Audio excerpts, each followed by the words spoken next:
Assalamualaikum warahmatullahi wabarakatuh. Halo semua.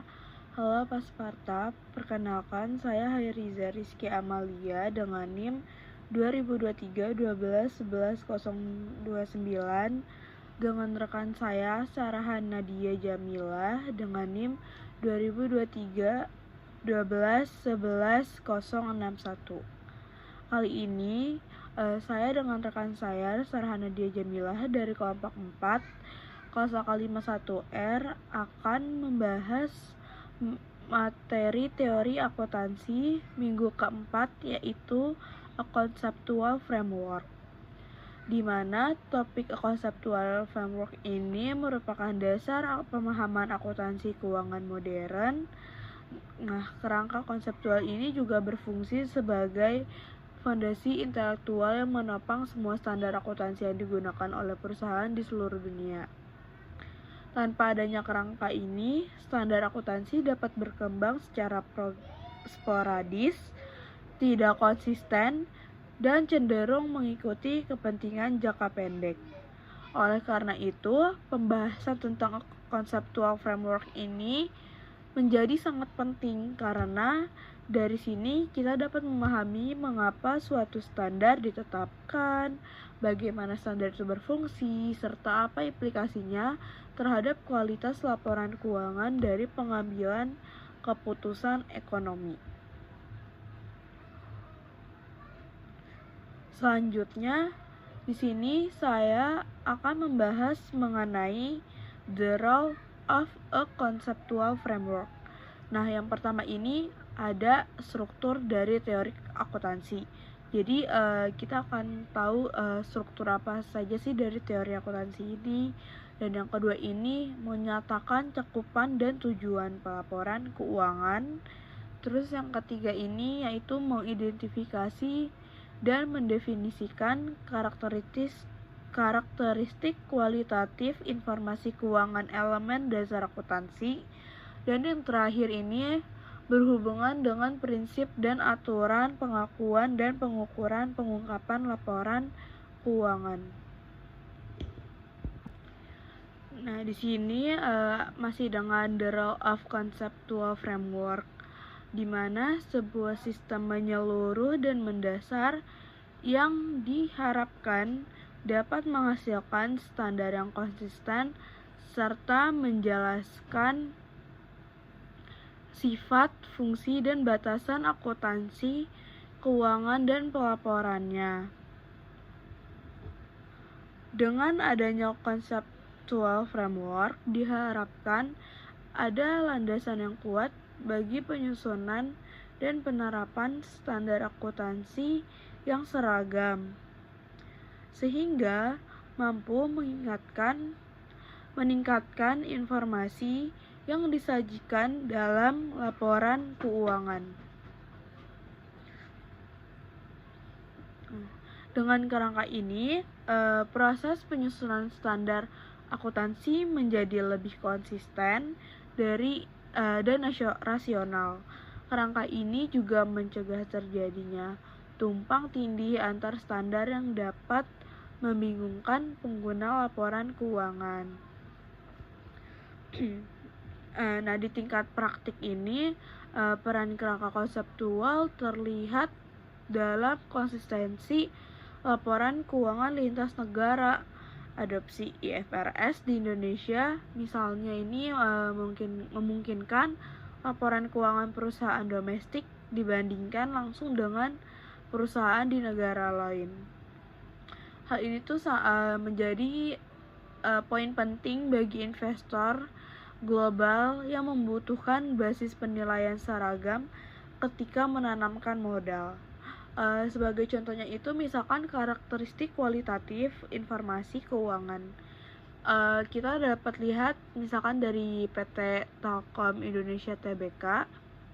Nah, perusahaan ini itu konsisten menyajikan laporan keuangan yang relevan dan dapat dibandingkan antar tahun, sehingga para investor ini bisa menilai kinerja dari waktu ke waktu, tahun ke tahun, kayak gitu.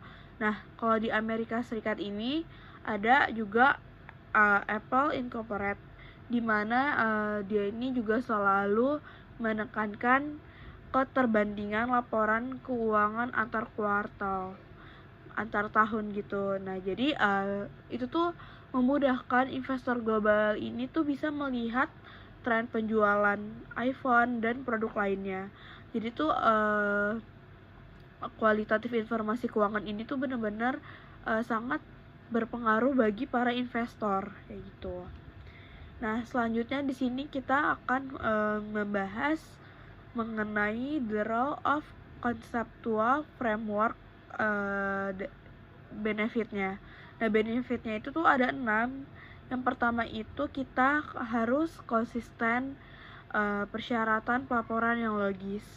Nah, yang kedua ini ada kepatuhan yang lebih besar. Yang ketiga harus meningkatkan akuntabilitas. Terus yang keempat ini harus standar ini nih yang spesifik dan lebih sedikit. Lalu yang kelima, kita meningkatkan pemahaman atau persyaratan pelaporan keuangan. Dan yang terakhir yang keenam ini penyusunan standar yang lebih ekonomis. Nah, manfaat dari kerangka konseptual ini yang pertama itu merupakan efisiensi dalam penyusunan standar. Nah, dengan adanya prinsip yang jelas dan penyusunan standar ini tidak perlu membuat peraturan baru atau aturan baru untuk setiap permasalahan yang muncul. Nah, cukup merujuk pada prinsip yang sudah ada kayak gitu. Nah, selain itu juga kerangka konseptual ini meningkatkan pemahaman pengguna terhadap persyaratan pelaporan. Misalkan investor, kreditur, maupun regulator ini jadi dapat menafsirkan laporan dengan cara yang konsisten. Terus juga kerangka ini juga memperkuat akuntabilitas, karena kan perusahaan ini tuh nggak bisa dengan mudah menyimpang dari prinsip dasar. Mereka harus mengikuti aturan dasar kayak gitu. Jadi akhirnya standar yang lahir dari kerangka ini tuh lebih logis, konsisten, dan dapat dipertanggungjawabkan secara akademis maupun praktis. Kalau misalkan di perusahaan Indonesia itu misalnya ada ketika OJK, Otoritas Jasa Keuangan ini mengawasi laporan perusahaan publik di Indonesia. Nah, kerangka konseptual ini tuh membantu OJK ini untuk memastikan standar yang digunakan ini sama dan sesuai. Hal ini itu jadi meningkatkan akuntabilitas di perusahaan tersebut, kayak seperti contohnya mungkin PT Unilever atau PT Telkom. Kalau di Amerika juga itu penggunaan kerangka oleh FASB membantu General Electric menyajikan laporan yang konsisten meskipun usahanya itu sangat kompleks gitu. Selanjutnya kita akan membahas mengenai objektif konseptual framework. Jadi tujuan pelaporan keuangan ini kan adalah untuk menyediakan informasi yang berguna bagi para investor, kreditur potensial, dan pengguna lainnya, agar mereka dapat membuat keputusan investasi, kredit, dan keputusan serupa secara rasional.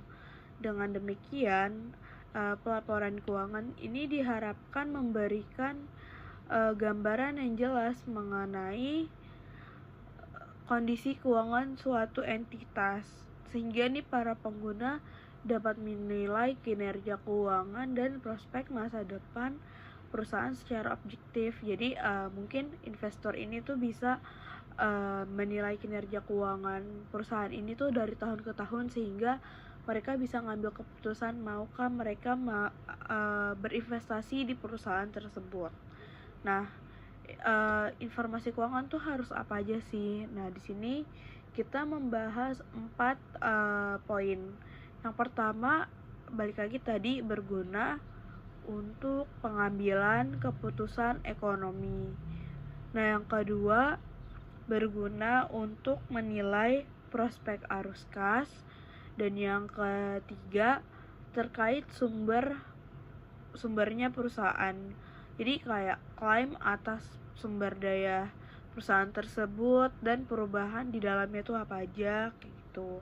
Nah, yang terakhir, yang keempat, yaitu relevan dan representatif dari kenyataan ekonomi perusahaan. Jadi informasi yang baik ini harus relevan serta mempresentasikan kondisi ekonomi suatu entitas nih secara jujur. Nggak boleh kayak dimanipulatif, itu tidak boleh. Dan laporan yang relevan mampu membantu memprediksi arus kas masa depan dan mengevaluasi kinerja masa lalu.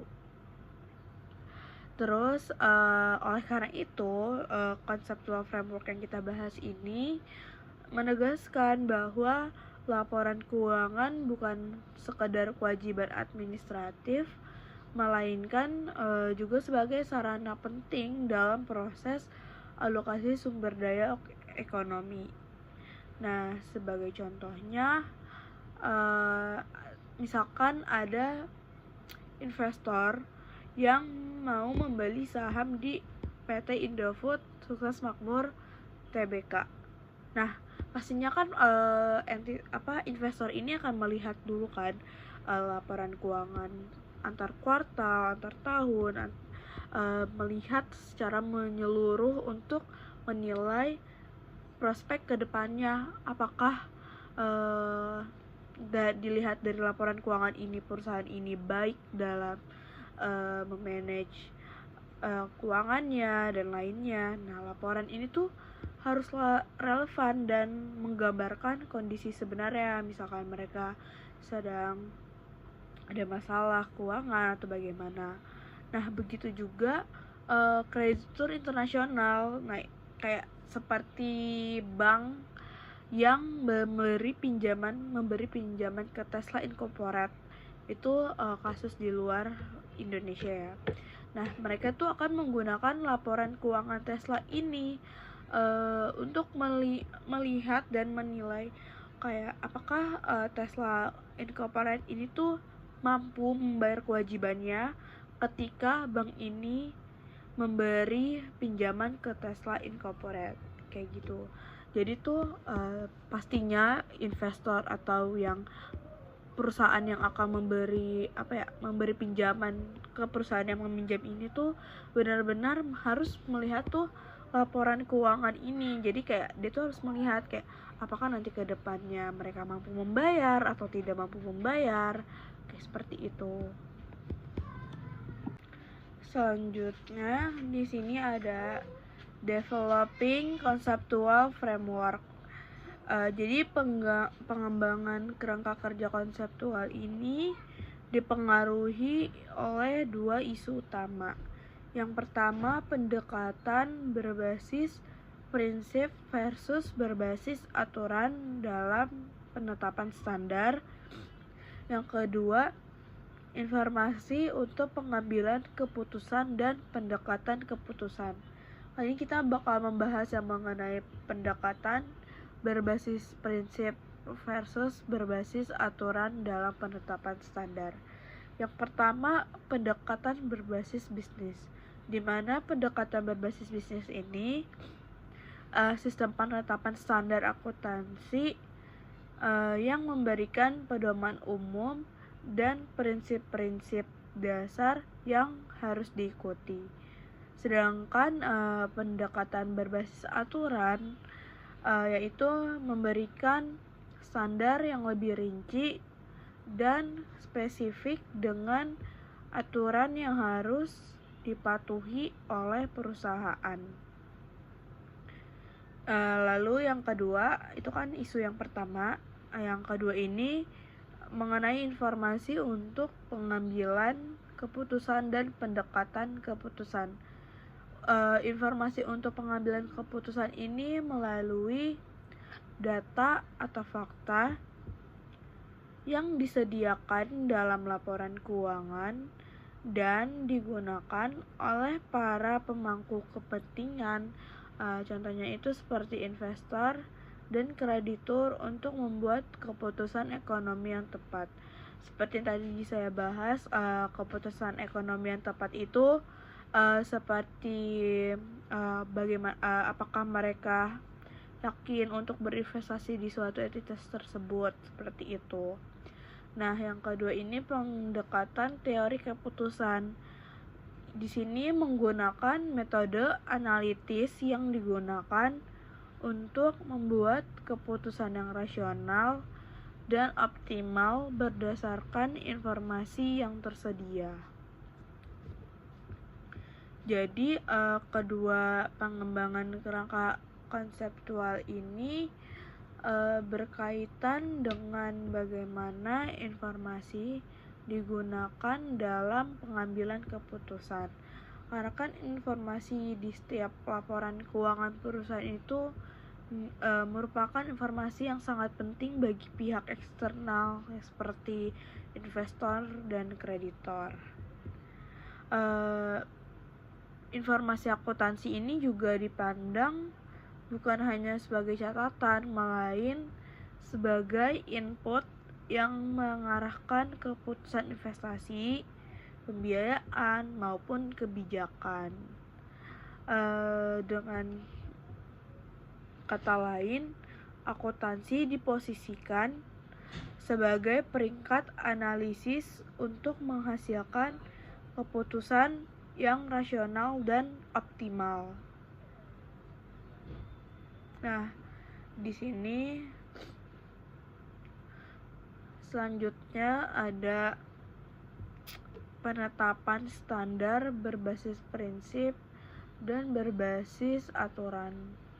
Kalau yang pertama ini ada IASB, dia itu kebanyakan menghasilkan standar berbasis prinsip yang konsisten dan koheren. Nah, standar yang berbasis aturan dapat meningkatkan komparabilitas dan verifikasi yang dapat mengurangi manajemen laba. Gitu. Nah, kalau standar FSAB ini secara tradisional didasarkan pada aturan, gitu. Nah, penekanan saat ini diberikan kepada prinsip-prinsip. Tepat waktu diberikan pada program konferensi IASB dan FESB. Di sini masih membahas mengenai prinsip, di mana ada kasus di Indonesia. Jadi tuh standar pajak ini tuh berbeda dengan standar akuntansi. Nah, dengan adanya pendekatan berbasis prinsip ini, contohnya itu ada perusahaan Astra, dia itu dapat menyajikan laporan yang fleksibel sesuai kerangka IFRS. Nah, namun di sisi lain ini, di negara lain yaitu di Amerika, aturan yang berbasis rule dan lebih rinci ini yang sering digunakan oleh perusahaan seperti Walmart kayak gitu. Nah, jadi tuh membuat laporan ini tuh lebih terperinci dan mengurangi peluang manipulasi. Jadi kalau misalkan kita mau menggunakan laporan yang lebih terperinci dan mengurangi peluang manipulasi, berarti kita menggunakan aturan yang berbasis rule yang lebih rinci. Nah, yang tadi tuh contohnya itu Walmart, dia itu menggunakan aturan yang berbasis rule karena untuk mengurangi peluang dari manipulasi laporan keuangan. Jadi investor tuh yakin untuk berinvestasi di Walmart seperti itu. Nah, selanjutnya saya akan membahas mengenai informasi untuk pengambilan keputusan dan pendekatan teori keputusan. Di sini ada dua, di mana yang pertama ini data akuntansi dibutuhkan untuk pengambilan keputusan atau tujuan akuntabilitas. Nah, yang kedua, pendekatan teori keputusan memetakan proses di mana output dari sistem akuntansi memberikan input ke model keputusan pengguna. Di sini ada proses dari teori akuntansi, di mana teori akuntansi ini yang pertama ini ada teori akuntansi secara keseluruhan, lalu menuju ke sistem akuntansi individu, lalu dia ke sebelah kanan menuju ke model produksi pengguna, dan diakhiri oleh model keputusan pengguna. Nah, data akuntansi ini harus dilihat sebagai instrumen untuk mendukung pengambilan keputusan, misalkan laporan laba rugi, neraca, maupun arus kas. Dia itu tidak hanya berisi angka saja, tetapi merupakan bahan analisis untuk menentukan arah kebijakan keuangan untuk investor. Misalnya investor ini menggunakan informasi ini untuk memilih saham, terus kreditur ini kalau kreditur menggunakannya untuk memutuskan pemberian pinjaman. Jadi kayak tadi balik lagi, apakah kalau dari sisi investor dia tuh untuk memilih saham, kayak apakah kalau dilihat dari laporan keuangannya itu apakah laporan keuangannya baik, meningkat, jadi kayak dia tidak ragu untuk menaruh sahamnya di situ. Sedangkan kalau kreditur ini untuk dia kan memutuskan bakal memberi pinjaman ke entitas tersebut atau tidak. Jadi itu seperti melihat nih apakah melihat di laporan keuangan tersebut apakah perusahaan atau entitas tersebut ini akan mampu bayar pinjamannya gitu. Dan ada juga ini tuh laporan keuangan ini digunakan untuk pihak internal, yaitu manajemen. Nah, dia itu untuk merumuskan strategi.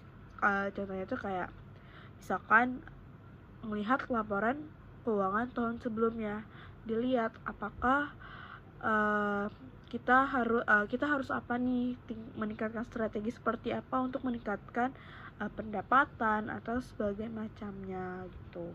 Nah, dalam perspektif teori keputusan ini, laporan keuangan berfungsi sebagai input yang kemudian diproses menjadi model prediktif. Nah, model ini itu yang membantu pengambilan keputusan dengan menilai berbagai alternatif secara objektif dan rasional. Tuh. Nah, contohnya itu di Indonesia, investor yang hendak membeli obligasi. Contohnya ya, ini tuh ada investor nih, dia mau membeli obligasi di PT Astra mungkin. Nah, dia tuh akan melihat apakah data arus kasnya ini mampu menilai kemampuan perusahaan membayar bunga, atau kayak melihat apakah tiap tahunnya ini dia tuh memiliki peningkatan yang cukup signifikan seperti itu, dan tidak ada manipulasi data sehingga mereka tidak ragu. Nah, sedangkan kalau di Amerika ini, para investor ini tuh menganalisis laporan laba rugi. Nah, contohnya itu di Amazon. Nah, Amazon dia tuh melihat laporan laba ruginya Amazon untuk menentukan apakah pertumbuhan penjualan ini sebanding dengan laba, sehingga tuh dia bisa memutuskan untuk membeli saham atau tidak gitu. Jadi kayak dilihat nih labanya segini, dari tahun sebelumnya segini. Kalau misalkan laba misalkan 5 tahun terakhir selalu meningkat, mungkin dia bisa saja menaruh atau berinvestasi di Amazon tersebut. Jadi dia tuh mengambil keputusan untuk berinvestasi gitu.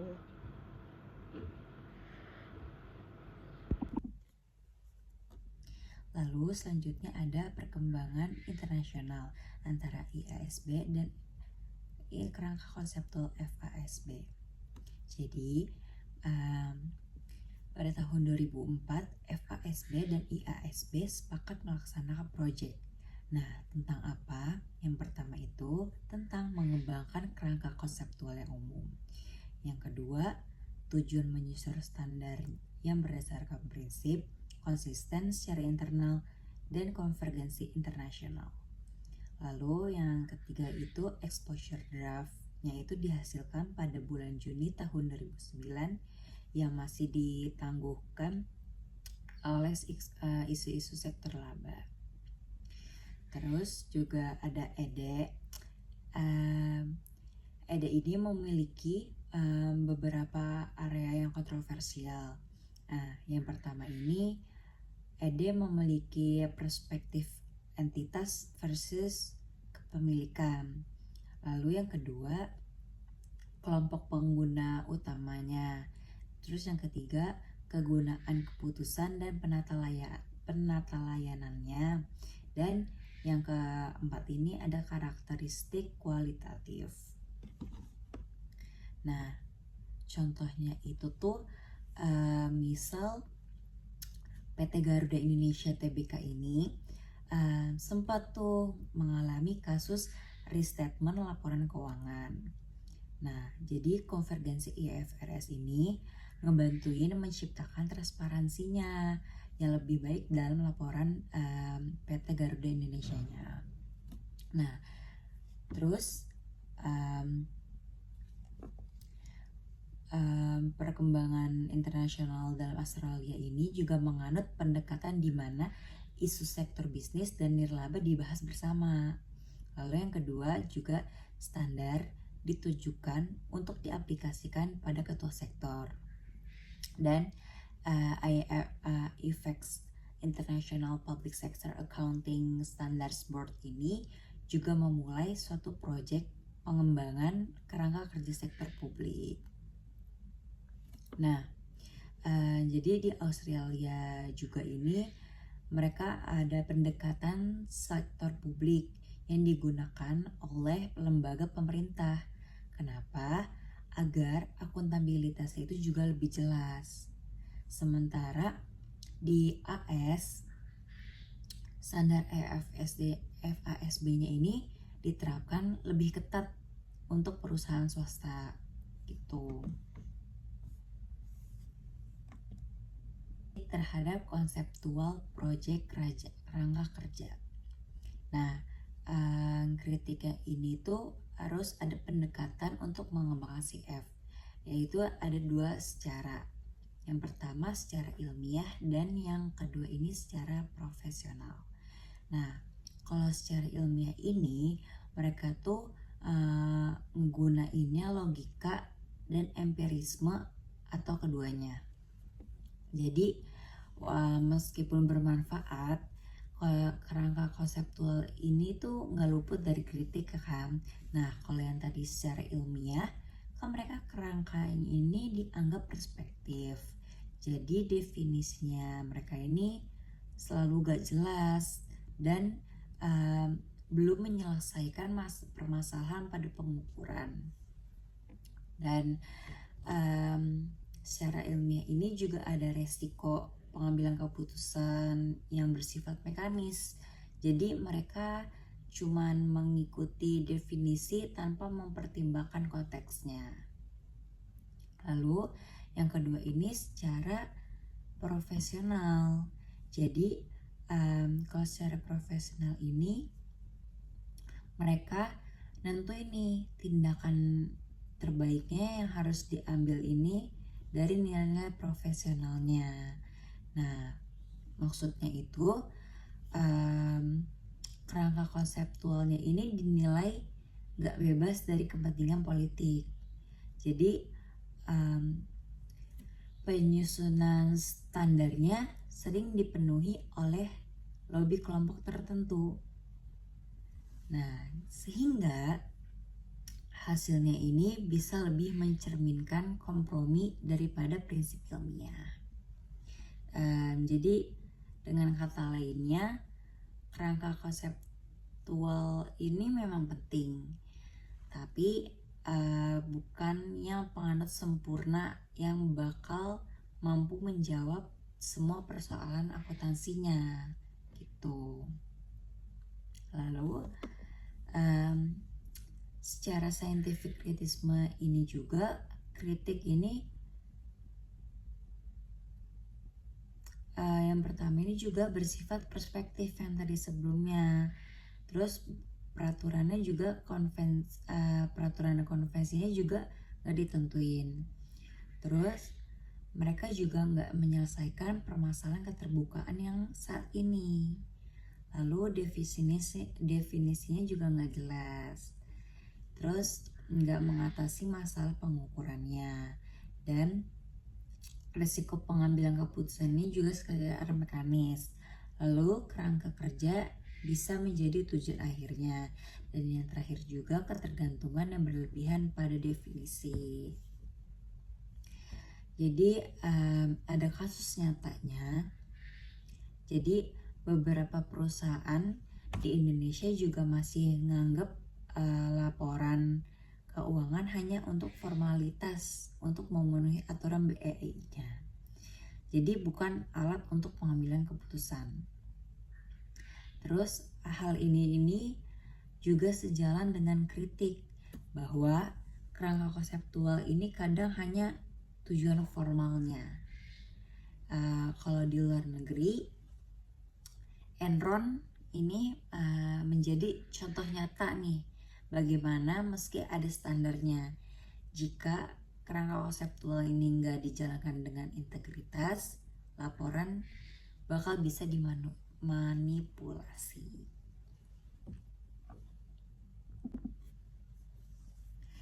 Terus ada ontological and epistemological assumption. Nah, ontological dan epistemological assumption ini ada 4. Yang pertama itu ada freedom from bias atau naturality. Terus yang kedua ada Solomons. Yang ketiga ada Feyerabend, dan yang keempat ini ada Haynes. Nah, untuk pengertiannya, yang pertama freedom from bias atau naturality. Jadi mereka ini kualitas informasinya ini menghindari mengarah pengguna pada kesimpulan yang mengamankan keputusan, yang mengamankan kebutuhan, keinginan, atau prasangka tertentu dari penyusunnya. Lalu yang kedua Solomons. Jadi Solomons ini kebebasan dari bias dalam hal financial mapmaking atau pembuatan peta. Terus yang ketiga yaitu kebenaran ilmiah tidaklah mutlak. Dan yang keempat ada Haynes.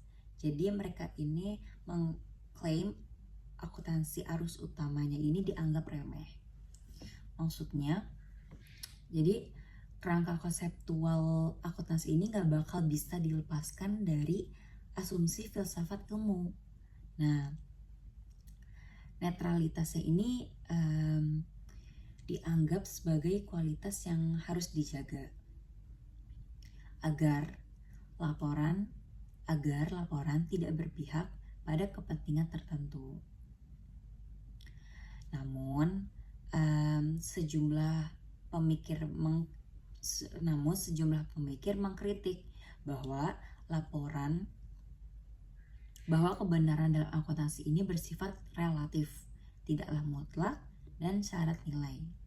Misalnya tadi Solomons itu mereka kan lebih menekankan pentingnya kebebasan dari bias kan, atau dari bias. Nah, sedangkan Feyerabend ini menolak gagasan bahwa kebenaran ilmiah ini bisa bersifat universal. Bahkan Haynes ini menilai akuntansi arus utama ini sering dianggap remeh dan terlalu teknis. Jadi dari sini itu ketahuan nih bahwa laporan keuangan ini bukan sekedar produk produk objektif, melainkan hasil konstruksi sosialnya ini dipengaruhi oleh interpretasi budaya dan politik gitu. Di Indonesia, laporan keuangan BUMN kayak PLN, mereka ini sering dipengaruhi oleh faktor politik, bukan sekedar angka. Hal ini juga menunjukkan bahwa akuntansi ini tidak bebas dari nilai. Terus kalau di Amerika, Bailout Bank saat krisis tahun 2008 juga tuh menunjukkan bahwa laporan keuangan ini dipengaruhi kepentingan politik, bukan murni objektivitas ilmiah gitu. Lalu ada disiplin yang tidak ilmiah. Jadi kayak, apakah akuntansi ini merupakan satu ilmu? Ya kan? Pertanyaan ini tuh pasti sering muncul karena akuntansi ini memiliki dua sisi, yaitu sisi teknis dan sisi konseptual. Jadi dari satu sisi, akuntansi ini dianggap sebagai ilmu karena memiliki kerangka teori, metode, serta sistematika. Namun, akuntansi ini berbeda dengan ilmu murni seperti fisika atau kimia. Akuntansi ini bersifat perspektif. Artinya nggak hanya menjelaskan fenomena yang ada, tapi juga memberikan aturan dan pedoman bagaimana laporan keuangan ini yang seharusnya disusun. Jadi selain itu, akuntansi ini sangat syarat nilai karena standar yang dibuat ini dipengaruhi oleh kepentingan etika serta pertimbangan sosial ekonomi. Jadi akuntansi ini lebih tepat dibanding sebagai disiplin sosial aplikatif daripada ilmu murni gitu. Lalu stempel pada hakikat akuntansi gak ada gunanya bagi profesi yang menginvestasikan sumber daya besar dan dalam mengembangkan kerangka konseptual untuk mendukung standar akuntansi. Maksudnya pernyataan ini tuh muncul sebagai kritik terhadap anggapan bahwa kerangka konseptual atau conceptual framework ini bisa menjadi dasar ilmiah yang kuat, karena pada kenyataannya akuntansi ini adalah praktik yang tujuannya itu membantu mengambil keputusan, bukan sekedar membangun teorinya. Oleh karena itu, ada pandangan bahwa menghabiskan terlalu banyak waktu dan biaya untuk menyusun kerangka konseptual yang terlihat ilmiah ini sebenarnya gak efektif. Namun yang lebih penting ini memastikan standar akuntansi ini benar-benar praktis, relevan, dan bisa menjawab kebutuhan para pengguna laporan keuangan. Dengan kata lain, meskipun akuntansi sering diberi stempel sebagai ilmu, dalam praktiknya ia lebih merupakan alat kebijakan yang penuh kompromi, bukan ilmu murni yang objektif. Gitu. Lalu ada the conceptual framework as a policy document. Jadi yang pertama ini sebagai kumpulan pengetahuan umum, konseptual kerangka ini juga bisa konseptual kerangka kerja gagal dalam sejumlah tes ilmiah. Maksudnya itu kayak conceptual framework atau CF sering diposisikan sebagai dasar teori yang ilmiah untuk akuntansi. Tapi dalam praktiknya CF ini gak selalu memenuhi standar ilmiah murni seperti teori di bidang sains. Misalnya banyak konsep yang gak bisa diuji secara empiris atau tidak konsisten jika diterapkan pada semua kondisi ekonomi.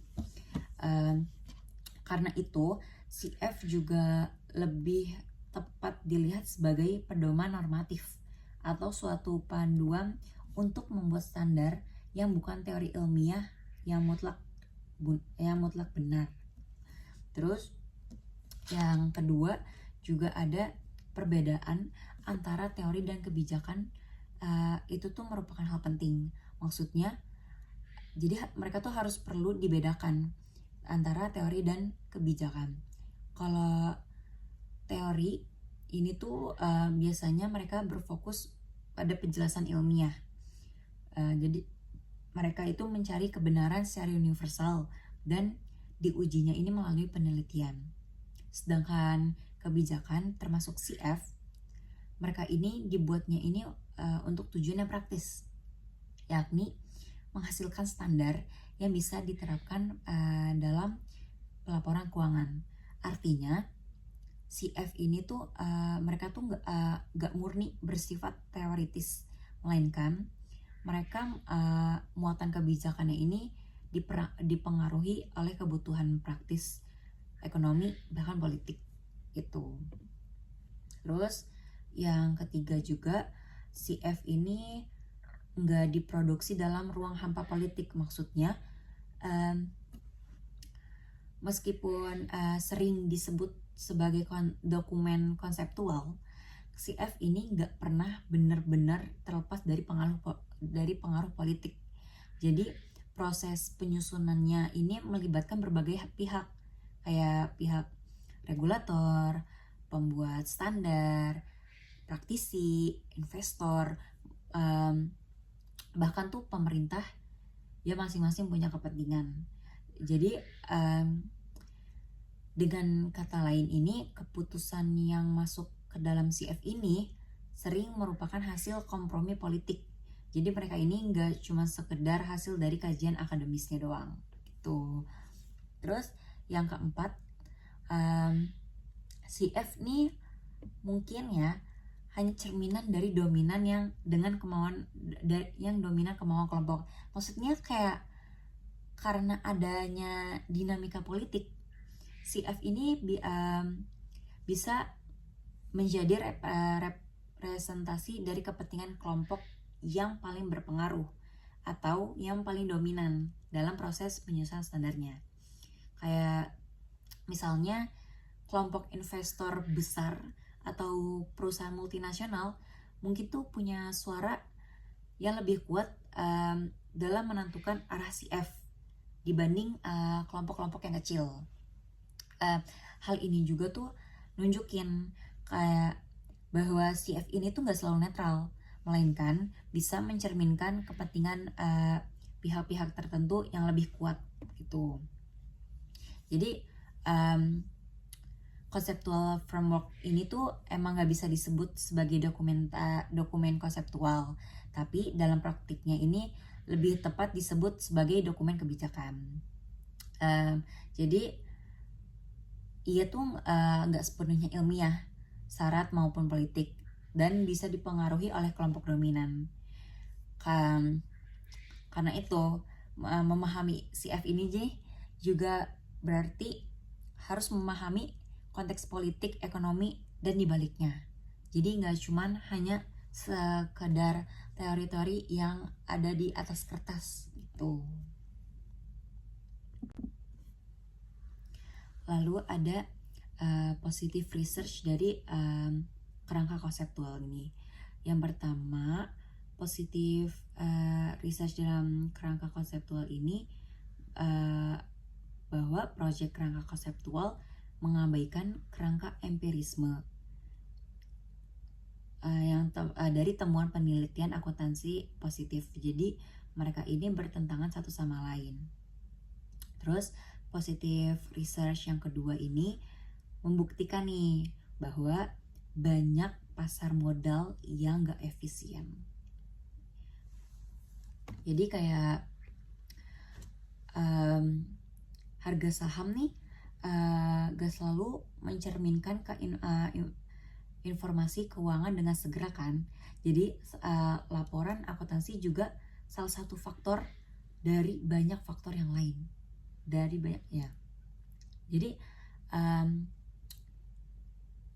di sisi lain profesi akuntansi ini ditopang oleh nilai-nilai profesional seperti integritas, tanggung jawab, dan idealisme. Akuntan ini gak cuman sekedar mencatat angka-angka laporan gitu-gitu, tapi mereka ini harus menjaga kredibilitas informasi keuangannya. Karena tanpa integritas, laporan keuangan kehilangan makna sebesar apapun kemampuan teknis yang dimiliki penyusunnya. Gitu.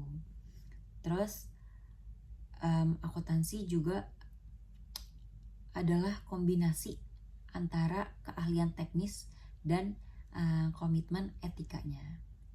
Lalu yang ketiga, positive research-nya ini, kalau kerangka konseptual ini dapat menjamin pengguna menerima informasi berguna, itu akan berguna untuk tujuan tertentunya gitu.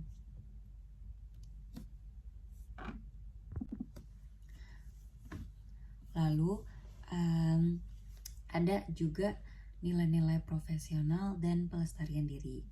Jadi konsep ini tuh bakal membahas bagaimana seorang profesional, kayak misalnya akuntan, auditor, atau pekerja-pekerja di bidang lain.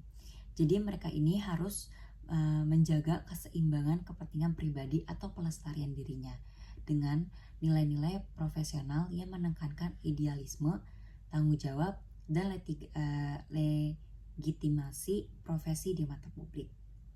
Nah, nilai-nilai profesional ini yang pertama ada pelestarian diri atau self-preservation.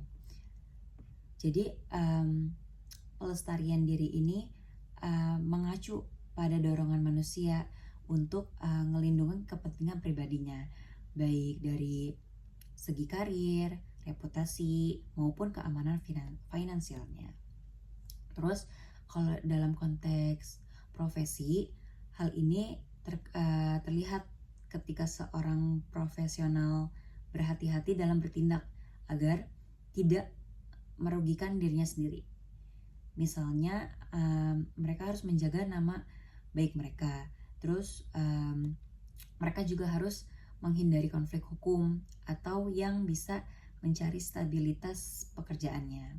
Jadi walaupun pelestarian diri ini terlihat egois, pelestarian diri juga penting banget karena tanpa itu seorang profesional mungkin gak bakal bisa bertahan lama di dalam dunia kerja gitu. Ya kayak contohnya seorang auditor nih, mereka menolak klien yang berisiko tinggi untuk yang melakukan fraud karena bisa merusak reputasi pribadinya gitu.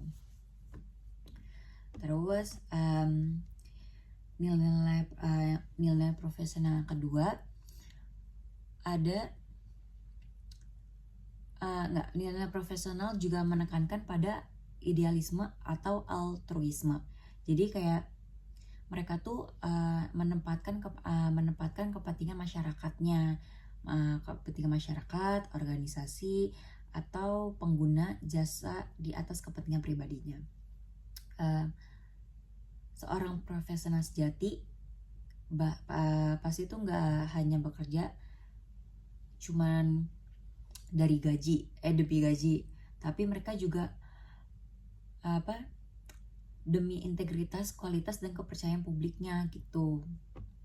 Terus nilai ini juga bakal mendorong profesional untuk yang pertama kayak ngeberi layanan yang adil dan transparan. Yang kedua juga mereka bakal mematuhi kode etik profesi. Terus yang terakhir juga menjadi teladan yang bagi masyarakat. Kayak contohnya juga kayak seorang akuntan nih tetap ngelaporin hasil audit apa adanya, meskipun resikonya ini tuh bakal kehilangan klien besar gitu. Terus nilai-nilai profesional yang ketiga ada gerbot, yaitu kayak tanggung jawab pribadi gitu.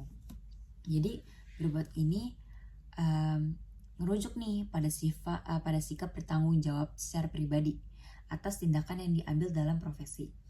Artinya kayak setiap keputusan profesional tuh nggak hanya ngebawa konsekuensi bagi organisasi, tapi juga mencerminkan bagaimana kualitas individu tersebut. Terus hal ini tuh juga bakal mendorong profesional untuk bekerja dengan hati-hati sesuai standar dan juga nggak ngelempar kesalahan ke orang lain gitu. Kayak contohnya nih juga kayak seorang dokter nih harus bertanggung jawab penuh atas keputusan pengobatan yang diberikan kepada pasiennya gitu. Terus ada nilai-nilai profesional juga yang keempat yang disebut itu Hayans atau legitimasi profesional. Menurut teori Hayans, sebuah profesi hanya bisa bertahan kalau mampu mendapatkan legitimasi dari masyarakat. Jadi legitimasi ini muncul kalau profesinya ini dipandang kompeten dan kredibel, terus memiliki standar etika yang tinggi, dan profesi ini memberikan manfaat nyata bagi publik gitu. Jadi kalau profesi gagal menjaga nilai profesionalnya, legitimasi publik pasti bakal hilang juga. Akibatnya profesi tersebut dipandang nggak lagi layak dipercaya. Contohnya skandal akuntansi besar kayak Enron. Mereka ini ngebuat masyarakat mempertanyakan kredibilitas profesi auditor. Jadi untuk memulihkan legitimasinya ini, auditor harus memperketat standar etika dan transparansinya. Tuh. Jadi yang terakhir ini ada summary atau ringkasan dari subbab yang telah saya dan rekan saya presentasikan. Jadi summary dari conceptual framework. Yang pertama ini ada dari kerangka konseptualnya. Jadi kerangka konseptualnya ini pada dasarnya dimaksudkan untuk memberikan gambaran yang lebih koheren, konsisten, dan terarah bagi praktik akuntansi. Dokumen ini bersifat preskriptif, yang artinya jadi tuh ini tuh nggak hanya menjelaskan kondisi yang ada, tetapi juga memberi panduan bagaimana seharusnya yang akuntansi dijalankan gitu. Dengan adanya kerangka ini diharapkan tuh akuntansi memiliki dasar teori itu yang lebih jelas, sehingga standar yang dihasilkan tuh nggak hanya praktis, tapi juga memiliki justifikasi yang kuat. Terus summary yang kedua ini manfaat jika efektif. Jadi kalau kerangka konseptual ini berhasil diterapkan secara efektif, maka tuh akan terjadi peningkatan kualitas komunikasi dalam laporan keuangan. Informasi yang dihasilkan tuh juga menjadi lebih relevan, lebih dapat dibandingkan, serta lebih berguna bagi pengguna seperti investor, kreditor maupun regulator. Terus hal ini tuh tentu memperkuat peran akuntansi sebagai alat penyimpan informasi yang andal dalam proses pengambilan keputusan ekonomi. Terus summary yang ketiga ini tuh juga tentang kritik terhadap proyek kerangka konseptualnya. Jadi meskipun ideal tuh proyek kerangka konseptual ini tuh justru sering mendapatkan kritik. Salah satunya itu karena dianggap terlalu teoritis dan lebih jauh dari praktik nyata.